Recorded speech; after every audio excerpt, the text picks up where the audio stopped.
J'espère que vous allez bien. Bienvenue dans cet événement. Vous pouvez nous dire déjà dans le chat où vous nous joignez et votre nom et puis le pays duquel vous nous joignez. Merci, merci infiniment d'être là. Nous allons ouvrir la séance de suite. Super, merci beaucoup. Merci infiniment à tous d'être là. Je m'appelle Prince et je suis avec la plateforme Baobab qui nous permet aujourd'hui d'organiser cet événement avec vous. Et aujourd'hui, nous allons essayer de parler Nous accueillons avec nous Monsieur Lawali, qui est étudiant, qui est boursier à l'Université américaine de Beyrouth, au Liban. Et c'est avec lui que nous aurons la séance. Et je suis aussi avec Grace Oga qui va nous aider avec la partie technique. Merci infiniment à tous d'être là. Euh, Juste avant de commencer, je vais prier tout un chacun de toujours laisser vos micros fermés et aussi de masquer vos vidéos pour la durée du meeting. Et aussi, durant la séance, vous aurez l'opportunité de poser des questions. Donc, dès que vous avez une question en tête, n'hésitez pas à laisser la question dans le chat, ou soit vous pouvez attendre jusqu'à la fin de la session où nous aurons une session de questions-réponses avec M. Lawali. Donc, ce sera ça pour les décisions techniques. Donc, encore merci beaucoup d'être là. Comme je le disais au début, c'est un événement pour essayer de parler un peu de l'Université américaine de Beyrouth et de parler de l'opportunité de bourse de la Fondation Mastercard à l'Université américaine de Beyrouth. Et nous serons avec Monsieur Lawali. Monsieur Lawali, bonjour, bonsoir. Bonsoir, Monsieur Prince. Comment vous allez? Oui, je me porte à merveille. Et vous? Super, ça va, ça va. Je vais bien Ouais. aussi. Merci beaucoup. Euh, j'ai fait une petite introduction, mais pour commencer, est-ce que vous pouvez nous faire le plaisir de vous introduire à l'audience? D'accord. Déjà, je voudrais vous dire merci pour cette opportunité d'être là. Euh, Comme vous l'avez si bien dit, je m'appelle Lawali Frank Jusneki et je suis burkinabé, mais actuellement j'étudie à Beyrouth, à l'Université américaine de Beyrouth. Voilà, donc grosso modo, c'est ça. Super, super, merci beaucoup. Donc, l'événement, en fait, ce sera en deux parties. La première partie, nous allons essayer de vous découvrir un peu, de découvrir votre parcours et tout ce que vous avez fait. Et actuellement, vous êtes boursier et c'est quelque chose d'intéressant que nous voulons aussi un peu connaître pour tous ceux qui ont cette volonté-là aussi de devenir boursier de la Fondation Mastercard. Donc, à travers votre parcours, nous allons essayer un peu de découvrir la Fondation Mastercard et comment vous êtes devenu boursier. Et juste après ça, nous allons vous retrouver dans le vif du sujet qui est la bourse qui est ouverte actuellement à l'Université américaine de Beyrouth. On peut y aller, n'est-ce pas? Évidemment. Super, merci beaucoup. Donc, Monsieur Lawali, encore merci beaucoup. Pour commencer, je voudrais bien vous demander comment est-ce que vous avez entendu parler de la bourse de la Fondation Mastercard, ou bien comment est-ce que vous êtes devenu boursier de la Fondation Mastercard? En quelque sorte, je vous demande juste un peu votre parcours en tant que francophone et voilà, comment est-ce que vous êtes devenu boursier de la Fondation Mastercard à l'Université américaine de... D'accord. Donc, pour essayer de répondre à votre question, déjà, comme je disais, je suis burkinabé et j'ai fréquenté au Burkina Faso où j'ai fait jusqu'à la terminale.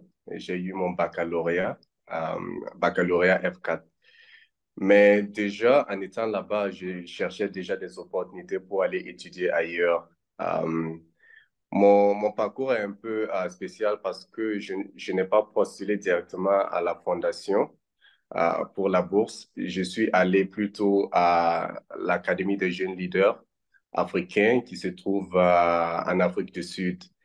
Et de là-bas, je suis resté là-bas pendant 2 ans où j'ai appris l'entrepreneuriat, aussi le leadership.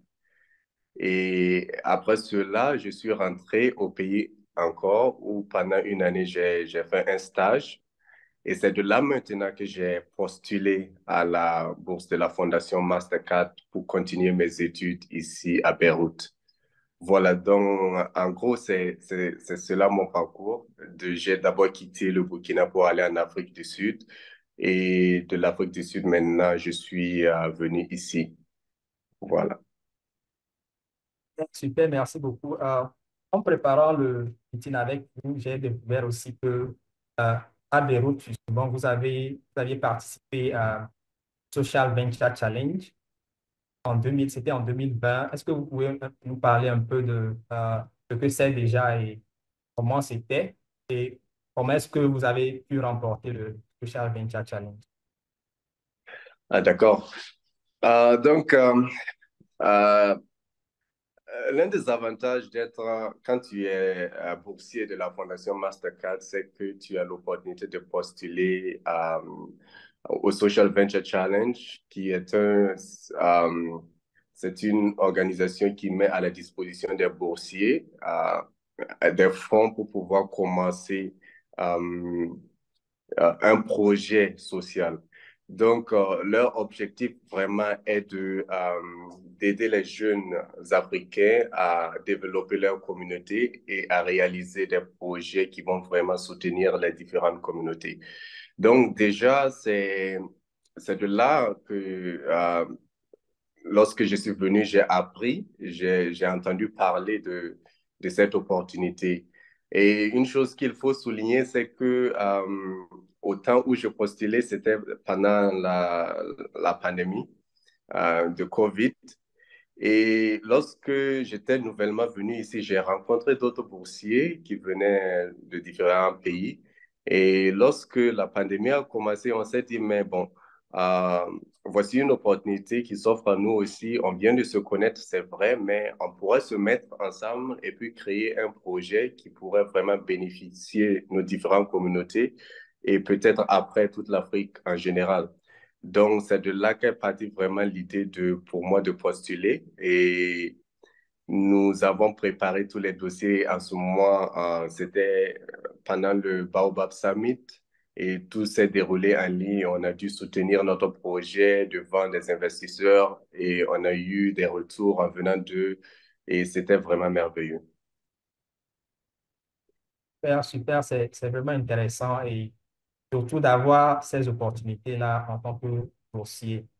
Et je pense que vous êtes aussi actuellement le représentant des boursiers de la Fondation Mastercard. Euh, Est-ce que vous pouvez juste nous présenter un tout petit peu la Fondation Mastercard et comment c'est être représentant des boursiers de la Fondation Mastercard pour ceux qui ne connaissent pas encore la Fondation? D'accord. Donc, déjà, la Fondation Mastercard a été créée afin de soutenir les jeunes Africains qui rêvent de continuer leur éducation et de pouvoir créer un changement positif dans leur pays. Ils soutiennent beaucoup les jeunes à aller dans les universités qui se trouvent en Afrique et aussi à certaines universités partenaires aussi qui se trouvent dans d'autres continents. Et donc, ici, à Beyrouth, comme tu le disais, je suis le représentant de la fondation, des boursiers de la fondation Mastercard ici pour cette année. Ce qu'il faut souligner, c'est que dans mon université, chaque année, on élit un nouveau représentant. Et lorsque je suis venu, j'ai d'abord pris le temps de connaître un peu l'environnement dans lequel je suis, précisément à l'université, comment est-ce que les boursiers s'en sortent, les différents processus qui sont mis en place. Et c'est de là que m'est venue l'idée de vouloir servir cette communauté de boursiers. Parce qu'il faut déjà dire que lorsqu'on est boursier, c'est vraiment un privilège. Il y a beaucoup d'activités que l'on mène ici à l'université, mais aussi en dehors de l'université. Par exemple, il y a des services communautaires que l'on fait, il y a le volontariat que l'on fait aussi dans différentes ONG. Donc, c'est vraiment bien lorsque tu es dans cet environnement-là. Et c'est ça qui m'a poussé à vouloir donner un peu plus et à soutenir mes collègues boursiers qui sont là. Et pour les représenter aussi au niveau de l'université, mais aussi au niveau de l'équipe générale de la Fondation Mastercard. Donc, voici grosso modo le système de la Fondation dans mon université. Ah, merci beaucoup. Ça peut déjà, même avant même d'aller, vous aviez déjà cette vertu de leadership en vous. Donc, à travers les projets que vous avez fait, le Social Venture Challenge et ce que vous faites là-bas, et on est très ravis de vous avoir. Je suis personnellement très content de votre parcours. Et il y a une question qui me venait en tête toujours. Euh, Au Liban, la langue officielle, c'est l'anglais. Et je pense que c'est quelque chose qui est que les francophones souvent, ça constitue une barrière pour les francophones, souvent, la barrière de langue. Donc, comment est-ce que vous avez pu surmonter cette barrière de langue, pour, avoir le courage de postuler à l'Université américaine de- D'accord. Bon, pour répondre à cette question, je vais essayer de retourner un peu en arrière. Et comme je l'ai dit, j'ai été en Afrique du Sud où pendant 2 ans, j'ai appris le leadership et l'entrepreneuriat. Donc, ma première rencontre avec le monde anglophone, c'était déjà là-bas. Et c'est bien vrai qu'il y a il y a cette différence et il y a vraiment, il faut du courage pour aller dans un pays anglophone et continuer ses études. Et j'ai eu beaucoup d'obstacles aussi au début. Donc, je peux comprendre lorsqu'on est à la maison et que on a découragé souvent de postuler à des opportunités dans les pays anglophones parce que justement, on ne parle pas l'anglais. Mais lorsque je suis arrivé et que j'ai trouvé que euh, il y a aussi d'autres francophones aussi qui étaient là-bas déjà. Et de deux aussi, c'est que si tu t'y mets et que tu veux vraiment apprendre, tu vas réussir. Et c'est ça qui m'a motivé. Les premiers mois, vraiment, c'était pas aussi évident. Mais avec le temps, tu te fixes des objectifs et que tu essaies de travailler, de parler avec les gens, même si tu fais des fautes en anglais, c'est pas grave, tu apprends avec le temps.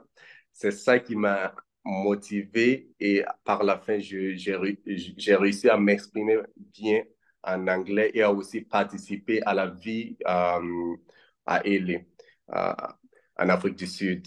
Et de là maintenant, lorsque j'ai quitté là-bas, c'était un peu plus facile pour moi de pouvoir postuler à l'Université américaine de Beyrouth parce que j'avais, même si j'étais pas aussi développé en anglais, mais j'avais quand même une base. Je pouvais comprendre ce que les autres me disaient et je pouvais aussi formuler mes phrases. Et maintenant, lorsque je suis arrivé là, j'ai plus développé mon niveau d'anglais et vraiment, ce que je peux dire, c'est il faut juste oser essayer et l'on se rendra compte que c'est pas aussi sorcier. Il suffit seulement de vouloir atteindre ses objectifs et de se donner les moyens de le faire. Merci beaucoup. Je pense que c'est une invitation pour ceux qui hésitent encore de postuler à des opportunités en anglais parce que personnellement, je reçois parfois des questions et on me demande, cette opportunité, c'est en anglais, est-ce que je pourrais postuler? Bien, est-ce que je dois avoir ce niveau en anglais? Bon, bien sûr, je pense que chacun doit aussi faire l'effort de pousser un peu son niveau en anglais, mais ça ne doit pas être une limite, comme vous l'avez dit, pour postuler à des opportunités comme celle-ci. Merci Tout beaucoup. à fait. Euh, Bonne arrivée à ceux qui nous rejoignent encore. Je rappelle que vous pouvez toujours laisser vos questions dans le chat. Vous avez des questions. Sinon, à la fin, on va vous donner la parole et puis vous aurez l'opportunité de poser des questions à M. Lavani. Donc maintenant, je pense qu'on va rentrer dans le vif du sujet. Nous avons essayé de vous connaître un peu et nous sommes vraiment ravis de vous avoir. Donc, on va essayer de parler de l'Université américaine du Beyrouth, puis de la Fondation Mastercard, la bourse de la Fondation Mastercard. Donc, Monsieur Lawali, pour commencer, parlez-nous un peu de l'Université américaine de Beyrouth. Je pense que beaucoup de personnes nous ont demandé si l'université est en Amérique, parce que le nom de l'université est Université américaine de Beyrouth. Donc, beaucoup de gens pensaient que l'université est en Amérique. Parlez-nous un peu de l'université et dites-nous justement si vous avez si l'université est peut-être financée par les États-Unis ou bien voilà quoi. Donc, dites-nous un peu sur l'université américaine de Beyrouth. D'accord. Euh, Bon, pour l'histoire de l'Université américaine de Beyrouth, ça date vraiment du temps des missionnaires. Et en ce moment, il y a eu un besoin de créer une université. Et c'est vrai que à ce moment, beaucoup des fonds qui ont aidé à la création de l'université venaient des États-Unis d'Amérique. Et aujourd'hui, le diplôme que l'on gagne à l'université, c'est aussi reconnu aux États-Unis. Donc, en étant diplômé de cette université, tu peux aussi aller travailler aux États-Unis. C'est comme quelqu'un qui a reçu ce diplôme d'une université qui se trouve aux États-Unis. Donc, on peut souvent faire la confusion, mais euh, cette université actuellement est vraiment pour la région du Moyen-Orient, au fait, si je peux ainsi dire. C'est pour la région des Arabes qui se trouvent au Moyen-Orient. Donc, c'est un peu ceci, le système, mais actuellement aussi, l'université, c'est l'une des meilleures universités qui se trouve dans la région. Il y a beaucoup de gens qui viennent y étudier, il y a des internationaux, des gens qui viennent de la Palestine, des gens qui viennent de la Syrie, des gens qui viennent d'un peu partout. Et récemment, l'université, ils essaient de faire connaître beaucoup plus, de se faire connaître beaucoup plus sur le continent africain, mais aussi en Europe et essayer d'attirer beaucoup plus les internationaux. Donc, le moment ne pouvait pas être aussi bien choisi que maintenant pour pouvoir postuler à cette université-là.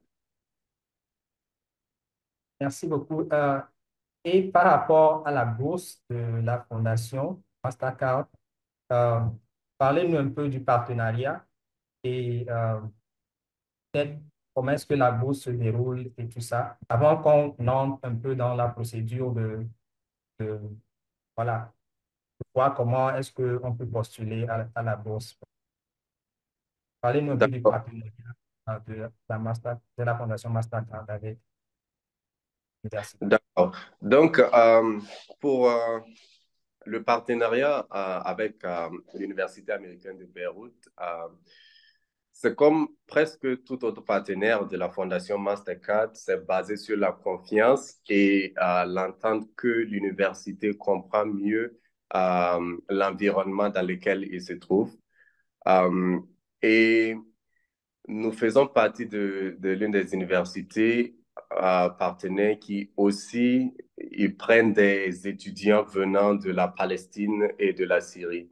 Donc, c'est la Fondation Mastercard a vu que l'environnement qui se trouve à Beyrouth et au Liban n'est pas aussi loin de l'environnement qu'on peut trouver en Afrique, par exemple. Donc, c'est ce qui les a motivés à donner cette bourse et à faire venir les Africains et aussi à faire venir les Palestiniens et d'autres boursiers afin qu'ils puissent apprendre et retourner dans leur pays et contribuer au développement de leur pays et de leur communauté. Donc, c'est un peu plus ça. Euh, Déjà, comme les autres partenaires aussi, la Fondation Mastercard fait confiance à l'institution pour pouvoir prendre soin des boursiers qui sont là.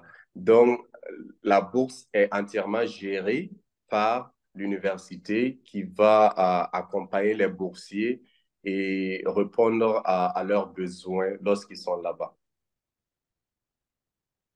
Merci beaucoup. Donc, la bourse, euh, c'est pour le Moyen-Orient et puis les Africains. Et Oui, oui, est-ce que, est-ce que c'est toutes les formations que l'université offre, que la bourse prend en charge, ou bien c'est seulement quelques formations?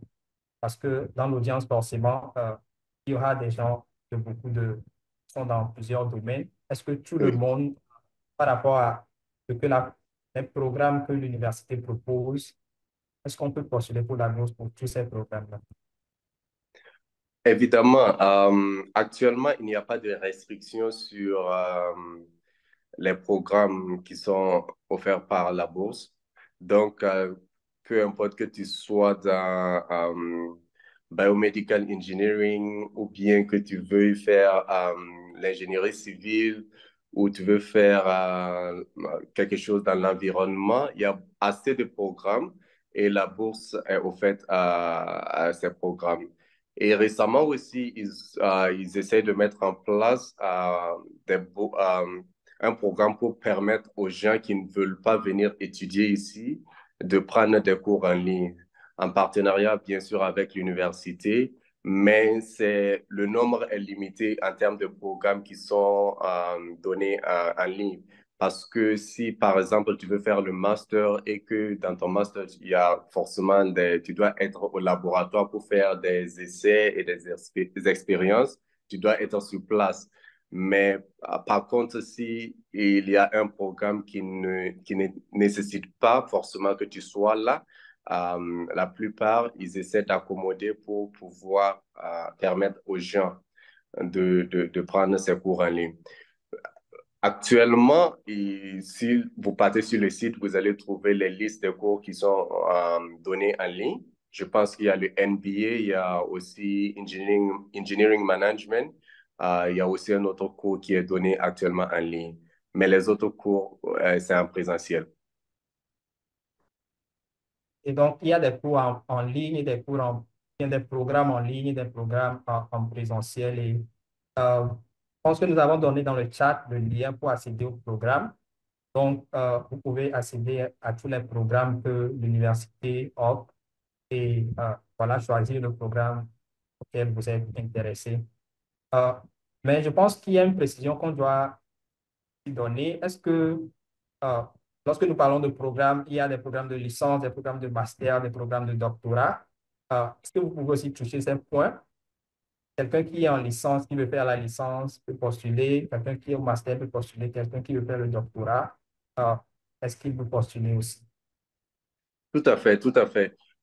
Pour la licence, actuellement, la date limite pour les dossiers, pour déposer les dossiers est déjà passée.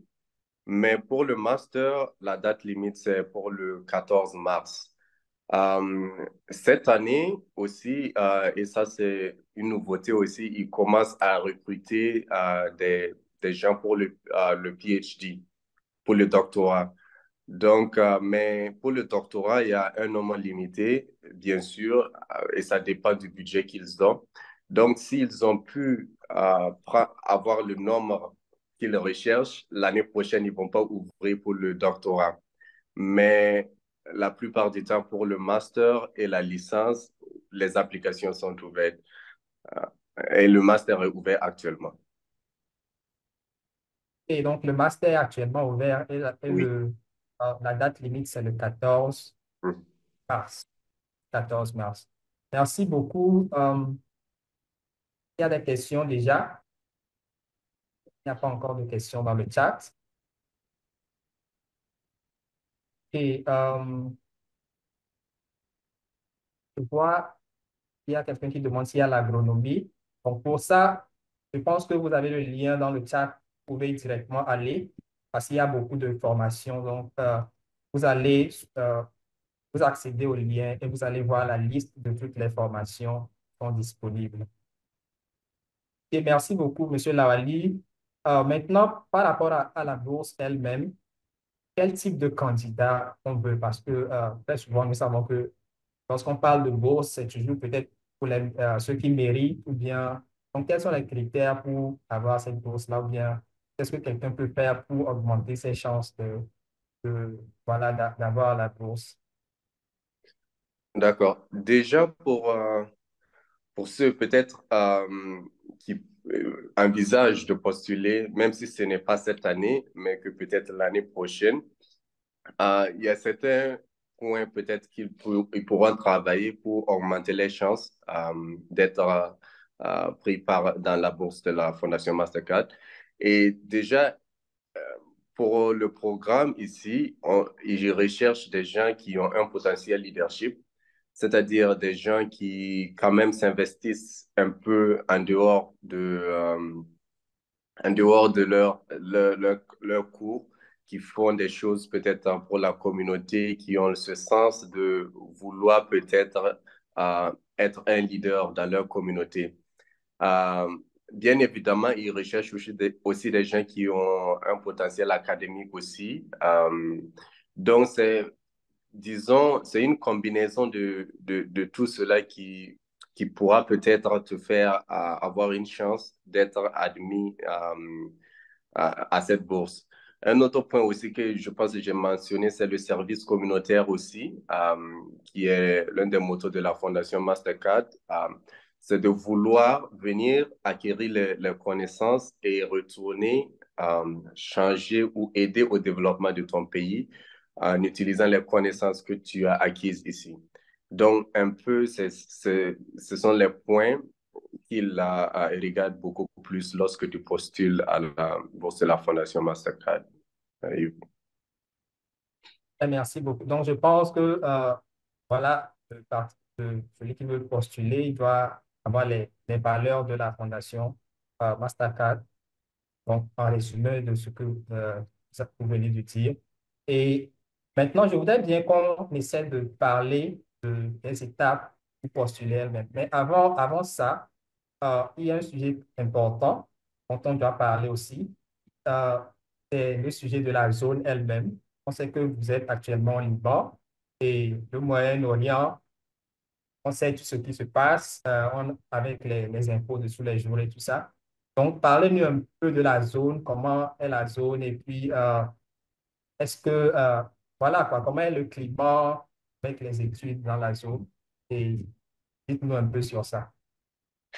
euh, bon, je dirais en matière de sécurité et tout ce que l'on entend dans les médias, c'est pas tout qui est vraiment, qui est la vérité. Vraiment, le climat n'est pas mal du tout. Et c'est bien vrai qu'il y a des zones de guerre qui se trouvent un peu peut-être avec la Palestine et l'Israël tout autour et que l'on entend la plupart du temps. Mais j'aimerais rassurer toute personne qui voudrait postuler et venir continuer leurs études ici que nous ne sommes pas affectés.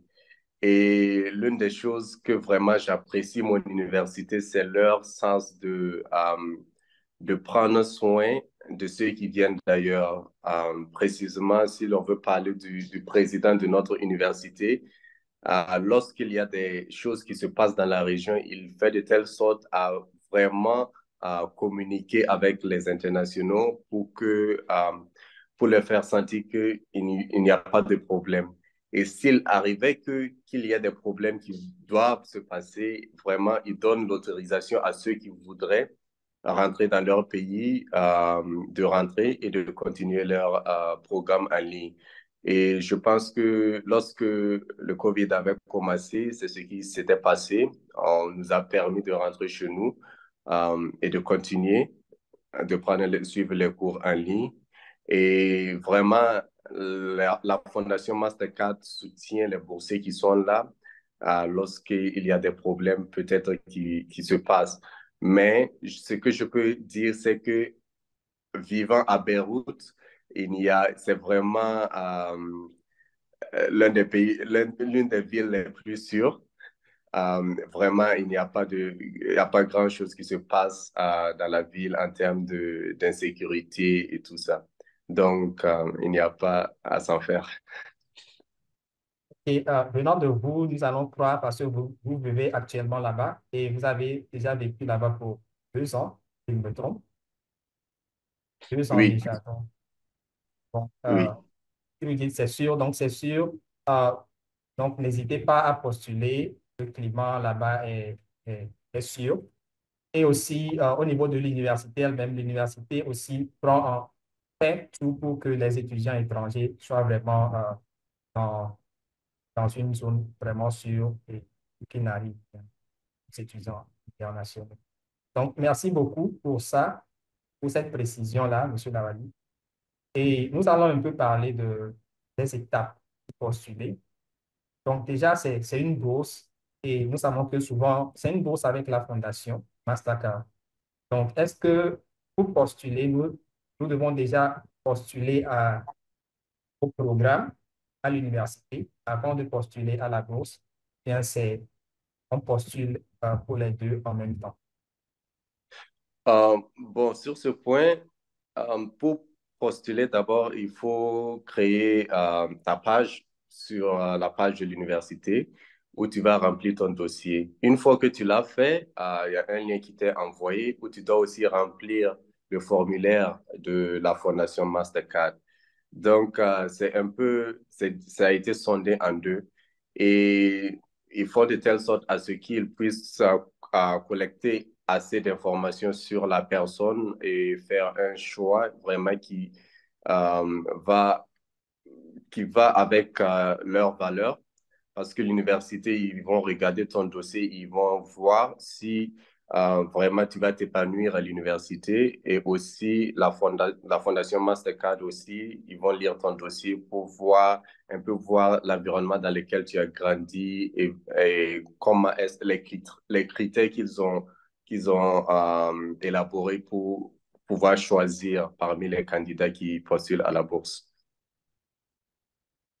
Merci beaucoup. Je vois dans le chat, il y a Muriel et Achille qui demandent est-ce que pour postuler au master, puisque c'est le master qui est actuellement ouvert, est-ce qu'on doit déjà avoir son diplôme de licence avant de postuler, ou bien quelqu'un qui n'a pas encore fini, mais peut-être en dernière année peut aussi postuler à programme de master. Est-ce que vous D'accord. avez des informations sur ça?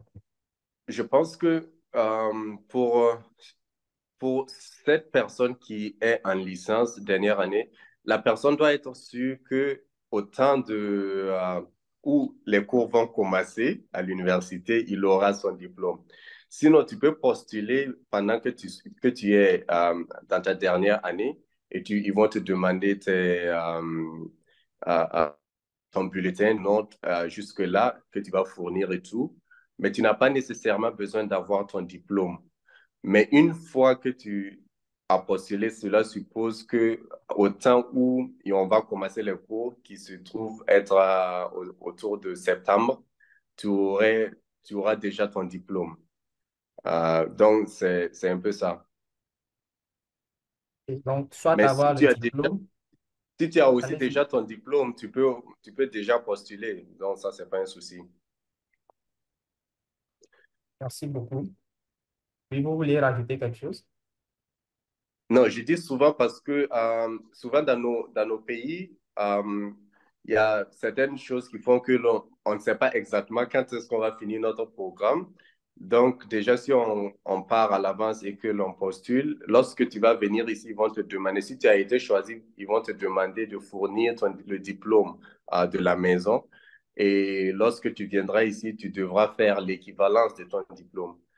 Et donc, c'est là que vraiment, peut-être, il y aura un souci si tu n'as pas encore le diplôme et tout. Voilà. Ok, merci beaucoup. Pour continuer, est-ce que vous pouvez nous aider à parcourir les étapes pour postuler? Quelles sont les étapes pour postuler et au programme de master et à la bourse de la fondation? D'accord. Je pense que j'avais un peu touché sur ce point-là. C'est déjà de partir sur le lien. Je pense que vous allez partager ça et de créer ta page sur le site web de l'université. Et lorsque tu Compte. rentres, pardon? Parler du compte. Oui, du Créer le compte. compte, n'est-ce pas? OK. Oui, pour créer le compte. Et lorsque tu rentres sur le compte, il y aura des informations qui vont te demander de remplir. Ils vont te demander des informations personnelles, ton nom, les écoles où tu as été, quel diplôme tu as et tout ça. Et il y a aussi la dissertation que l'école aussi va demander euh, sur pourquoi vous voulez postuler à ce programme spécifique. Donc, déjà, actuellement, lorsque tu pars sur le compte, tu as la possibilité de postuler à 3 programmes. Et tu peux être admis à ces 3 programmes. Donc, à la fin, tu pourras décider quel programme tu veux continuer avec.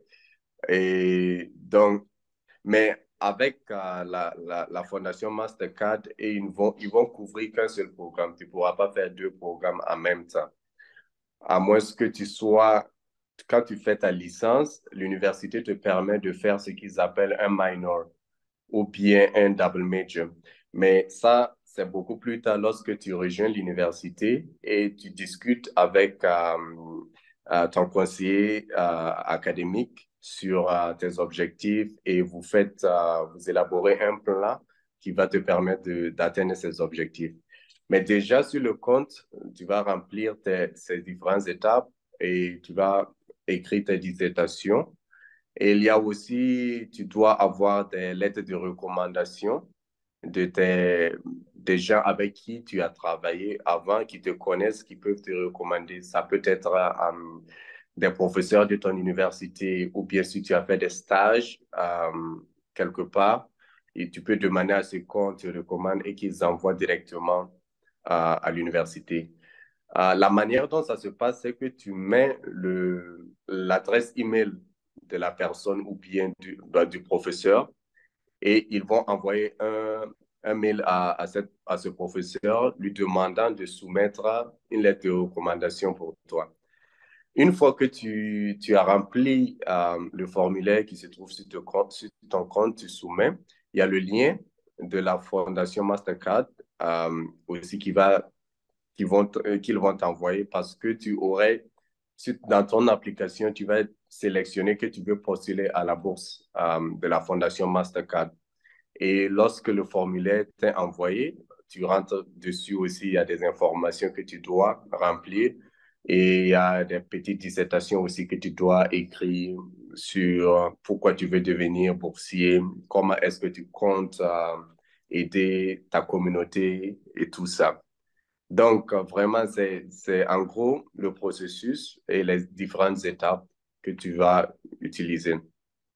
Maintenant, lorsque tu soumets ton application ou bien ton dossier pour la bourse, si tu es sélectionné, il y aura une étape d'interview où ils vont te contacter, ils vont te dire, OK, nous voulons te connaître beaucoup plus, et ils vont programmer l'interview avec toi sur Zoom ou bien sur le moyen qui est beaucoup plus accessible.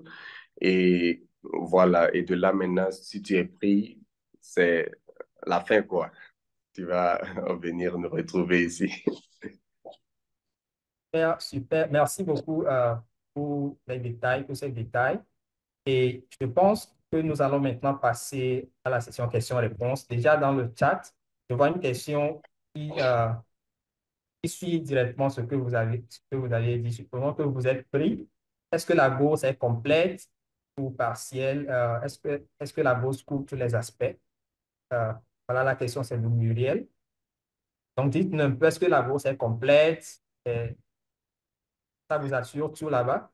La bourse est complète. La bourse est complète.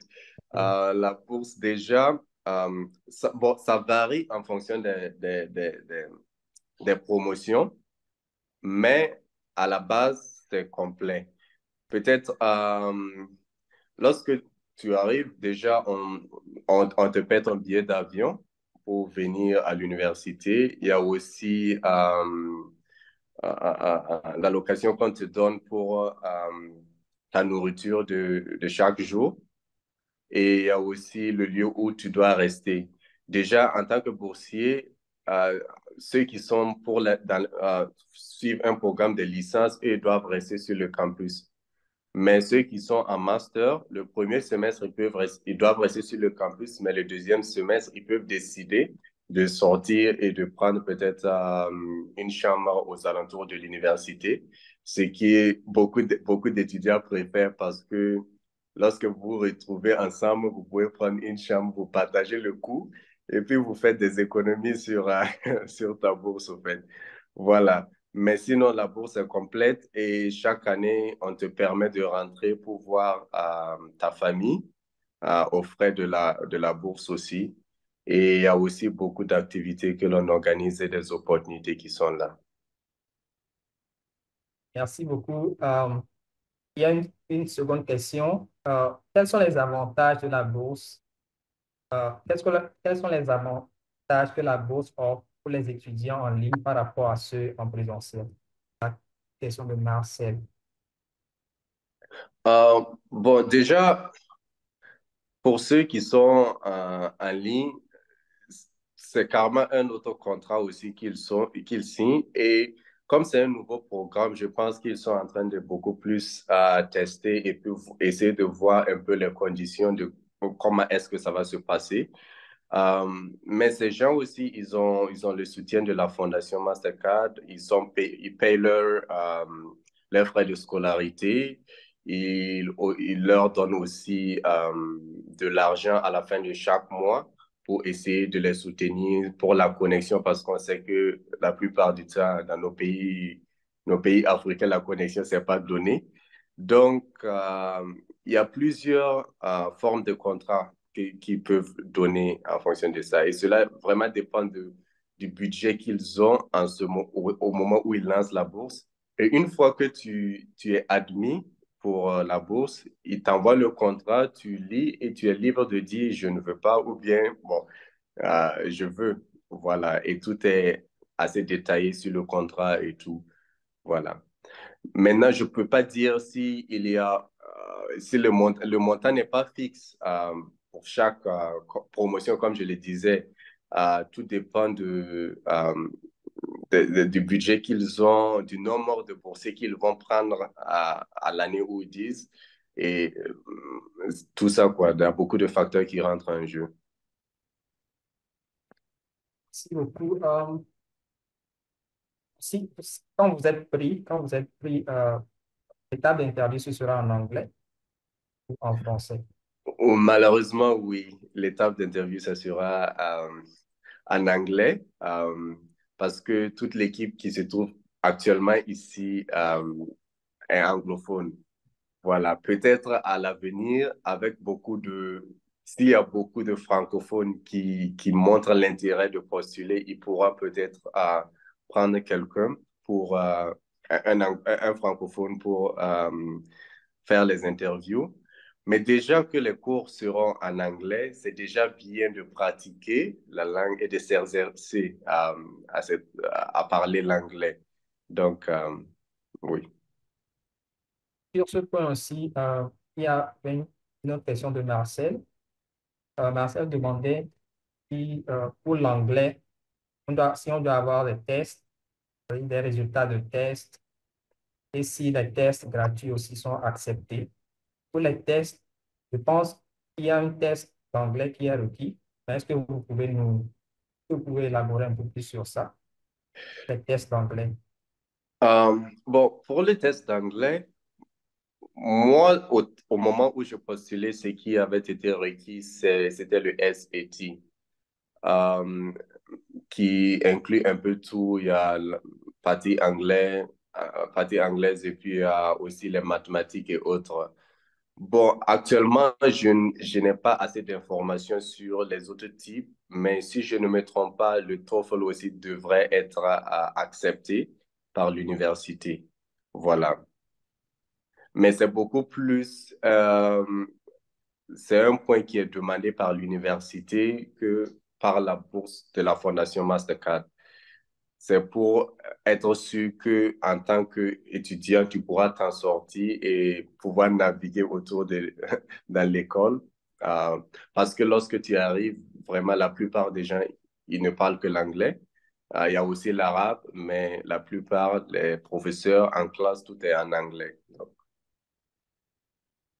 Merci beaucoup. Nous avons laissé dans le chat le lien pour voir les exigences en anglais avant de pouvoir postuler. Donc, nous vous invitons à aller sur ce lien-là et voir tous les tests d'anglais qui sont acceptés et surtout les scores pour chacun de ces tests-là. Vous pouvez toujours laisser vos questions dans le chat et Monsieur Lawali aura le plaisir de nous répondre. Comme il y a Muriel qui demande euh, quels sont quels sont vos conseils pour multiplier ses chances d'être accepté pour la bourse et aussi pour l'université. euh, déjà, il faut passer assez de temps sur les dissertations que vous allez écrire et vraiment réfléchir à pourquoi vous voulez postuler à la bourse et au programme que vous avez choisi.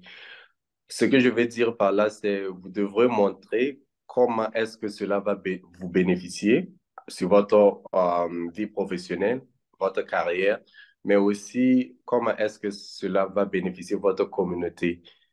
Voilà. Donc, le premier point, c'est sur les dissertations. Et les autres points, c'est comme je les avais élaborés, c'est déjà être quelqu'un qui s'intéresse à tout ce qui est leadership dans ta communauté, quelqu'un qui n'est pas seulement que dans les cours et montrer cela dans ton application. Voilà, donc c'est un peu ça, quoi. Si, merci beaucoup.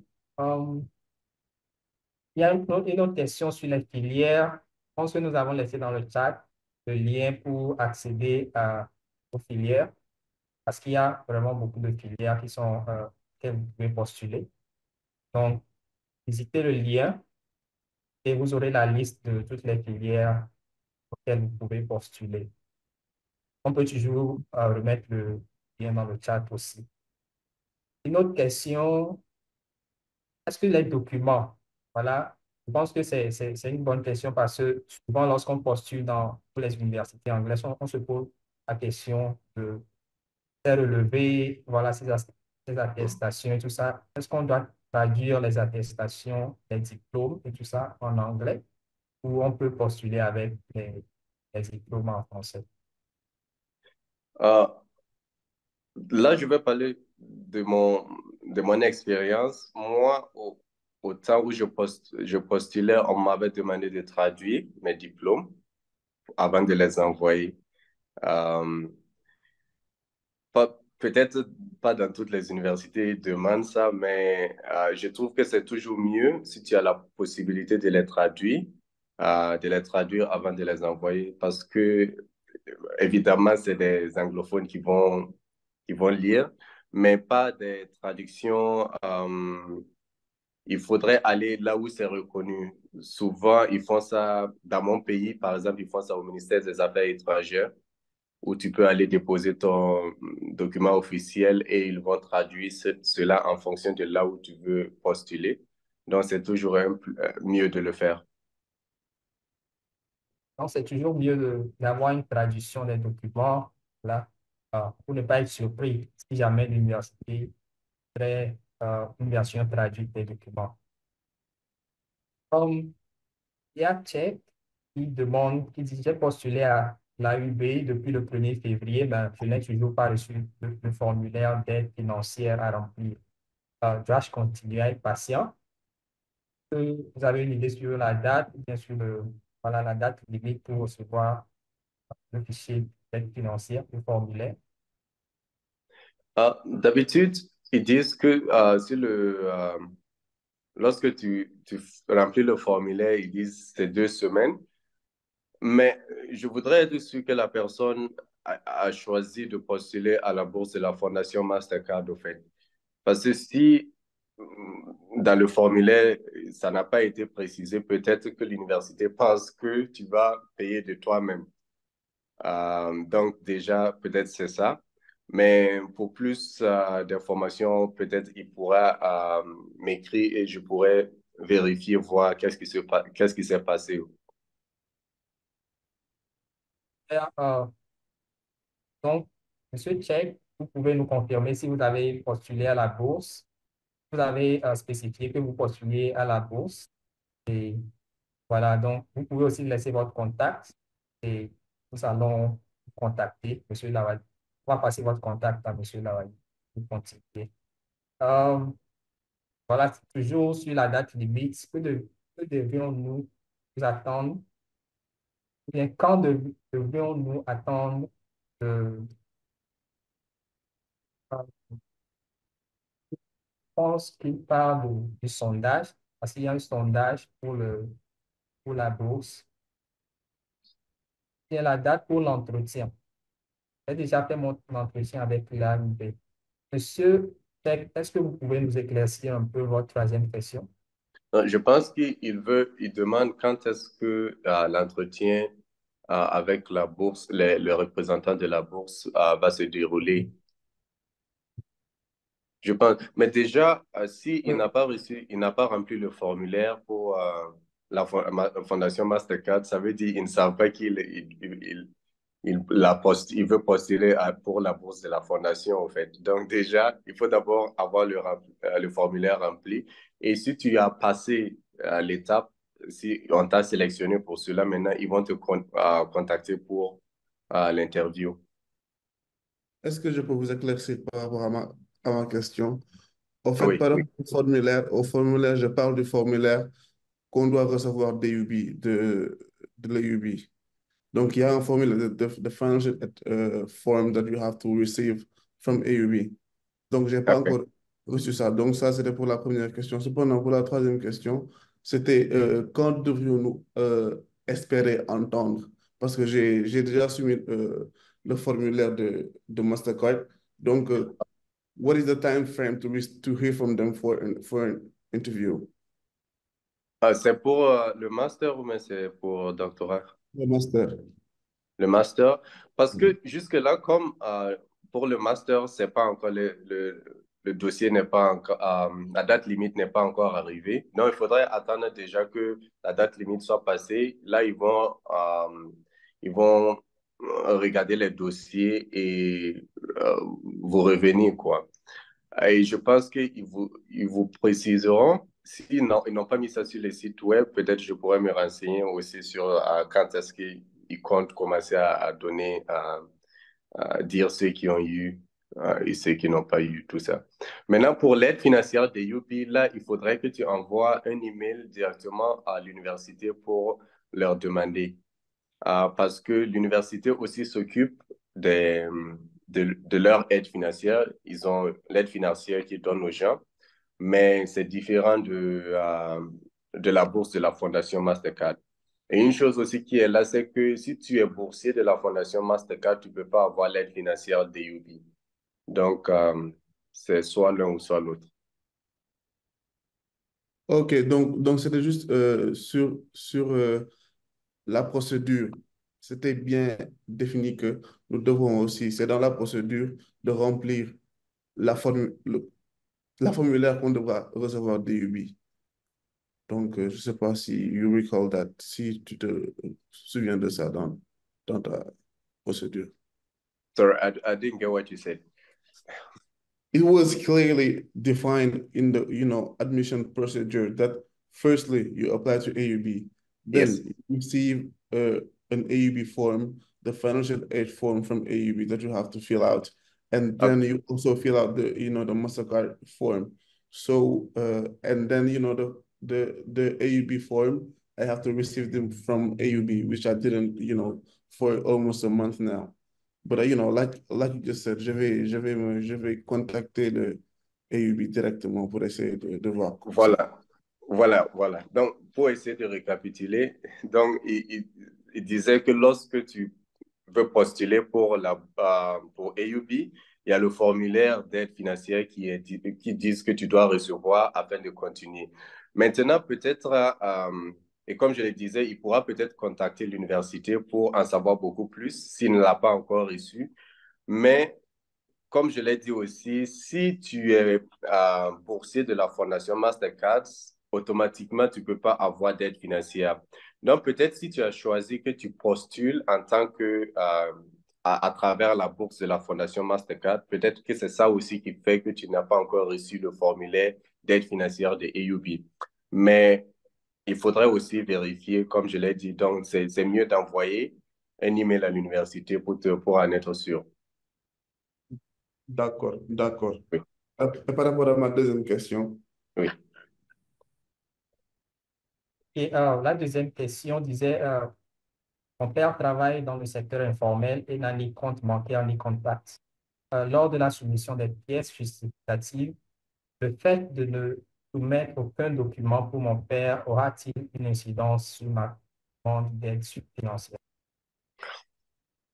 Euh, Sur ce point, vraiment, c'est au cas. Je pense que ça dépend des cas et ça dépend s'il y a assez d'informations qui peuvent les permettre d'évaluer sur si tu es vraiment, si tu as tu remplis les critères. Parce que une chose qu'il faut noter, c'est que la bourse, c'est pour aider beaucoup plus ceux qui n'ont pas les moyens financiers de partir à l'université. Donc, je ne peux pas me prononcer vraiment sur si le fait de ne pas pouvoir envoyer des justificatifs pour cela va influencer euh, ta candidature. Mais normalement, si tu as pu expliquer cela dans ton dossier à travers les essais, tu as expliqué que ton père, il travaille dans le secteur informel et que vraiment, il n'y a pas un moyen d'avoir des preuves à l'appui. Donc, peut-être, ça ne devrait pas poser un problème. Parce d'accord, que je me rappelle aussi, avant, lorsque je postulais, j'avais aussi un petit souci, un souci pareil. Et vraiment, mais ça avait passé pour moi. Donc, c'est ça, que je dis, ça peut être au cas, ils vont regarder chaque candidature et chaque dossier et essayer d'évaluer en fonction des informations qu'ils ont. d'accord, d'accord. Voilà. Merci beaucoup. Là, il y a Comblanc qui demande si on est exempt, si on est seulement exempt des frais de scolarité, sinon combien sont les allocations et aussi quelle est la qualité, le niveau de vie là-bas. Euh, elle demande, je n'ai pas bien compris la question, si on est seulement exempt Et des frais de scolarité. Euh, c'est-à-dire, la bourse va seulement couvrir les frais de scolarité ou non, non, vous allez, non. si vous avez des allocations. Et dans ce cas, combien? Non, non, la bourse couvre les frais de scolarité, à tes livres, à tout document que tu vas avoir à utiliser. Il y a aussi l'assurance santé euh, qui est couverte par la bourse. Il y a aussi les allocations qu'on te donne chaque mois pour subvenir à tes besoins. Parce qu'il faut dire, Liban, c'est quand même cher. Donc, avec nos moyens que l'on a à la maison, vraiment, on ne pourrait pas subsister ici si on n'a pas d'aide financière. Donc, Merci beaucoup. Est-ce qu'il y a encore des questions? S'il y a encore des questions, laissez-les dans le chat. Encore d'autres questions?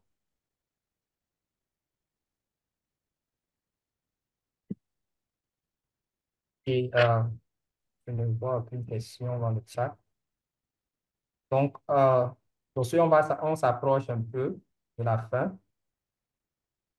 Il y a Coblan qui demande encore les allocations sont dans quel intervalle?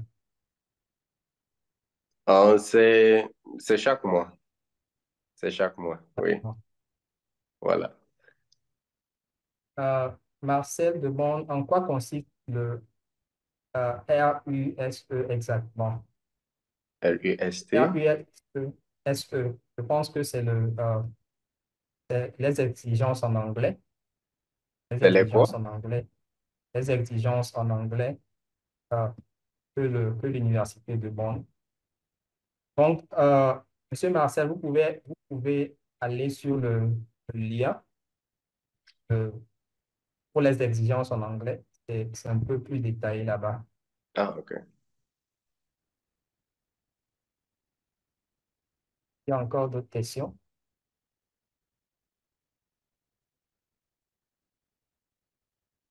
Les allocations mensuelles dans nos plans sont combien? Je ne sais pas si euh, sera bien de dévoiler le montant, mais bon, je laisse la question à Monsieur Lawali.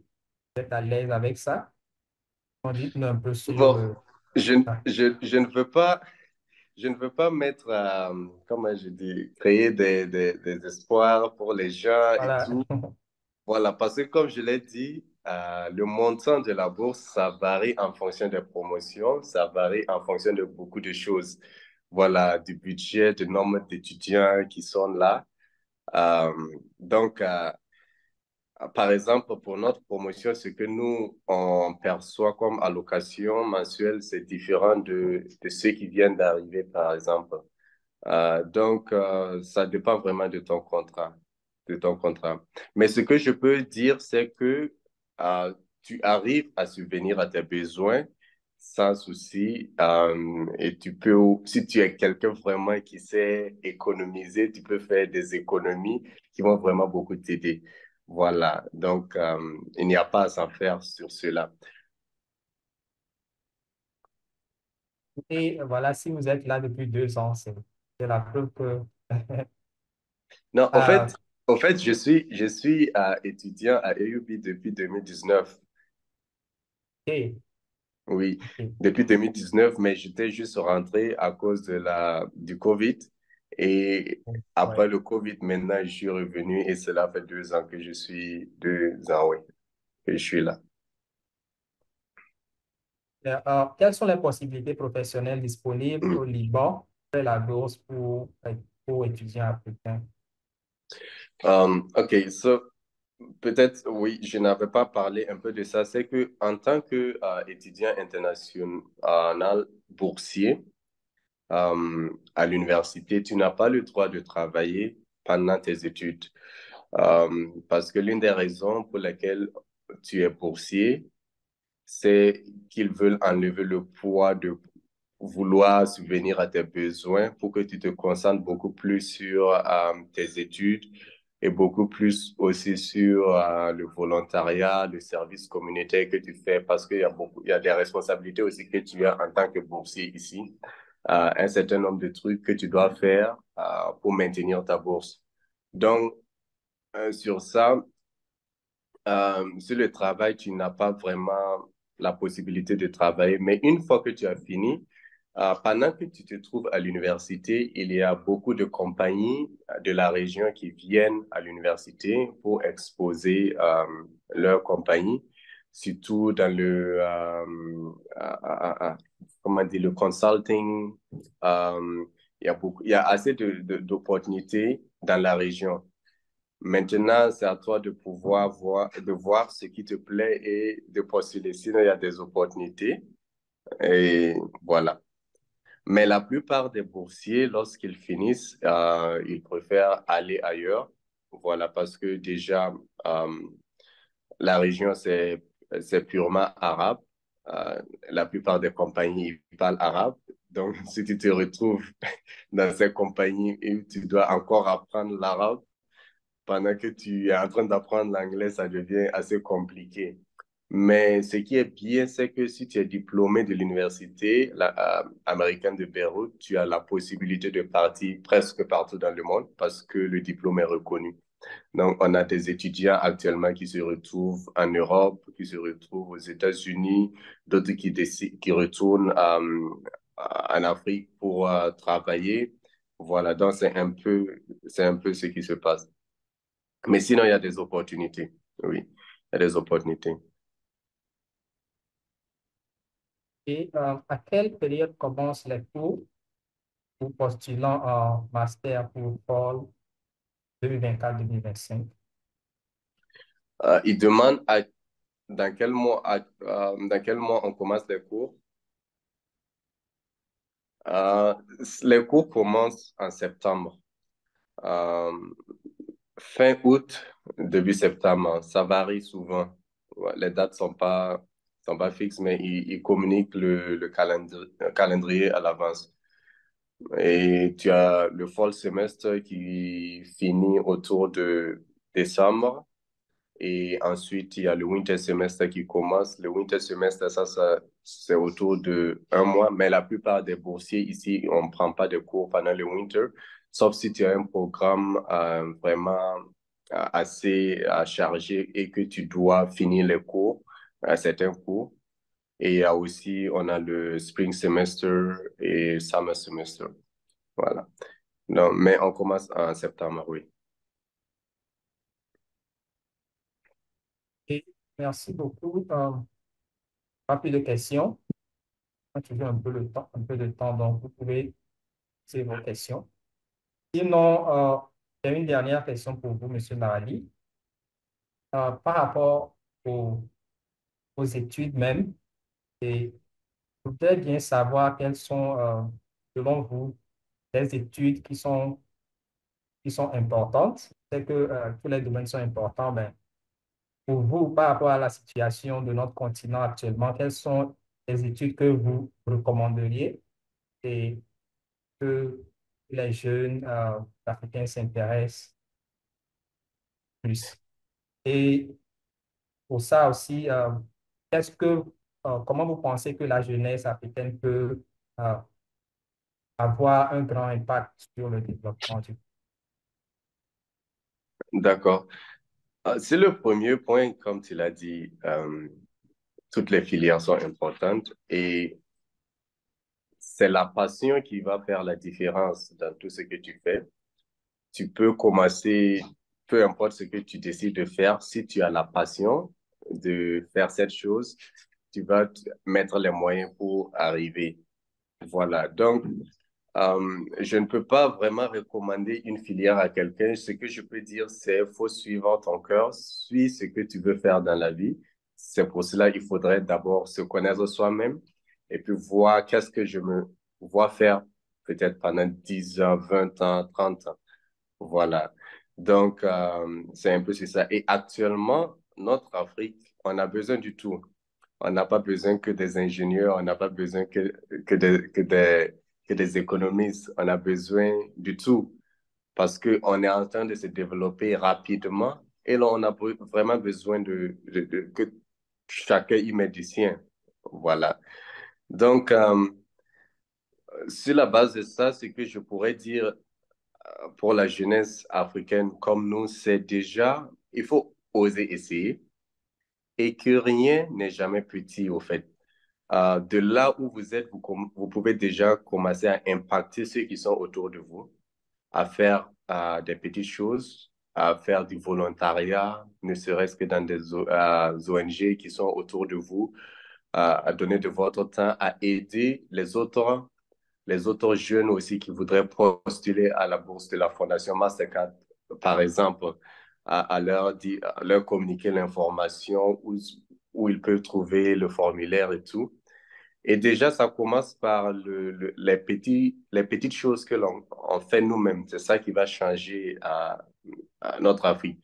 Et c'est ça aussi qui est important, si je peux ainsi lier à comment est-ce que tu peux attirer l'attention lorsque tu postules pour ta bourse. C'est pouvoir montrer que de là où tu es, tu n'attends pas déjà d'être à un autre niveau pour faire un changement. Avec le peu que tu es en mesure de faire quelque chose avec cela. Et basé sur ça maintenant, on va voir le potentiel du leadership qui se trouve en toi. Donc déjà, il faut oser essayer, même que ce soit petit, et vraiment y donner du sien pour voir les choses se réaliser. Voilà, donc c'est peut-être le conseil que je pourrais donner à toute personne comme moi, parce que nous tous, on est en train de se construire. Voilà, je suis pas encore arrivé, mais avec le peu que j'ai, j'essaie de faire une différence, de créer une différence. C'est ça qui est important. Merci beaucoup, merci énormément. La passion et puis ne pas attendre quelque chose, peut-être un miracle avant de commencer, mais avec le peu qu'on a, on peut déjà commencer. Euh, un mot de la fin. mais je voudrais que ça soit un peu sur la plateforme Baobab. Connaissez un peu la plateforme, donc dites-nous un mot sur la plateforme et sera notre mot de la fin. D'accord. Je pense que la plateforme Baobab, comment je vais dire, si je vais récapituler ça en un mot, c'est opportunité.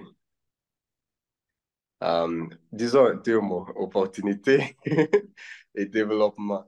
Parce qu'il y a beaucoup de choses que tu peux faire. Tu peux te développer en tant que leader, en tant qu'individu, ce qui est vraiment important. Euh, et vraiment, il y a aussi des opportunités qui sont partagées dessus, ce qui est important aussi. L'une des choses que moi, j'ai toujours aimé, c'est d'aider les autres à connaître les opportunités et vraiment décentraliser. Parce que nous, en Afrique francophone, on a tendance à vraiment être dans notre coin. Peut-être tu es là, tu n'as pas, si tu connais personne, c'est vraiment dommage parce que tu ne vas pas entendre parler de certaines opportunités vraiment qui t'auraient vraiment fait du bien. Et l'une des choses que la plateforme fait bien, c'est de permettre à ce réseau de gens de pouvoir communiquer et de partager leurs expériences, de partager les opportunités, ce qui est vraiment bien. Voilà. Et comme je l'ai déjà dit aussi, pour le développement, il y a les cours aussi qui sont donnés sur la plateforme, ce qui est intéressant. Et moi, j'ai eu à prendre certains cours là-bas et je vais encore prendre d'autres cours pour continuer à me développer. Voilà. Et à développer des atouts qui vont me permettre de pouvoir être mieux. Vraiment intéressant. Merci beaucoup, Monsieur Larali. Merci pour ce temps passé ensemble. Merci de nous avoir aidés à découvrir un peu plus l'Université américaine de Beyrouth et aussi la bourse de la Fondation Mastercard. Je pense que c'était vraiment intéressant et j'espère que ça a été intéressant à chacun de nous et qu'à partir d'ici, beaucoup de personnes vont faire le pas et postuler à la bourse. Donc, merci énormément à tous. Merci de nous avoir rejoints aujourd'hui. Vous avez le lien de la plateforme Baobab dans le chat et aussi le lien de la chaîne francophone de Baobab dans le chat. Donc, nous vous invitons à rejoindre la plateforme pour ceux qui ne sont pas encore sur la plateforme et aussi à consulter nos anciennes vidéos et les nouvelles vidéos, celle-ci par exemple qui sera publiée sur la chaîne francophone de la plateforme. Merci infiniment à tous. Nous arrivons à la fin de notre discussion. Merci de nous avoir rejoints et passez une bonne semaine.